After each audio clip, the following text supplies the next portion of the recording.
Icon star Allu Arjun ను పోలీసులు arrest చేయడం సంచలనంగా మారిన సంగతి తెలిసిందే.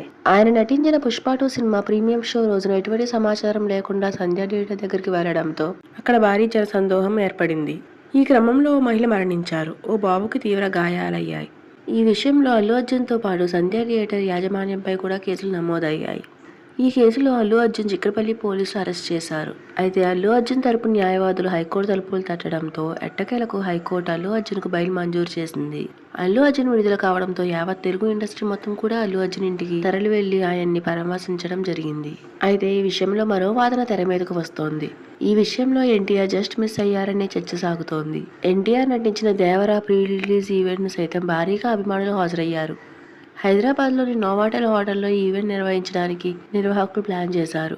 అయితే జారీ చేసిన పాస్ల కన్నా అభిమానులు ఎక్కువ రావడం జరిగింది. పోలీసులు సైతం అభిమానులను అదుపు చేయలేని పరిస్థితి నెలకొంది. పరిస్థితులు అదుపు తప్పడంతో ఎన్టీఆర్ ఈ ప్రీ రిలీజ్ ఈవెంట్ ను క్యాన్సిల్ చేశారు. దీంతో అభిమానులు ఆగ్రహం వ్యక్తం చేస్తూ నోవాటెల్లోని ఫర్నిచర్ ను ధ్వంసం చేశారు. ఒకవేళ ఏం కాదులే అని ఎన్టీఆర్ ఈ ప్రీ రిలీజ్ ఈవెంట్ కు హాజరై ఉంటే పరిస్థితి మరోలా ఉండేదని సినీ పండితులు అభిప్రాయపడుతున్నారు.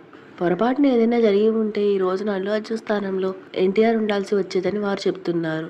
మొత్తానికి ఎన్టీఆర్ మిస్ అయితే అల్లు అర్జున్ మాత్రం బలయ్యారనే చర్చ సాగుతోంది. నా వీడియో కనుక మీకు నచ్చినట్లయితే please like, share and subscribe my channel mega Masti. And thank you for watching.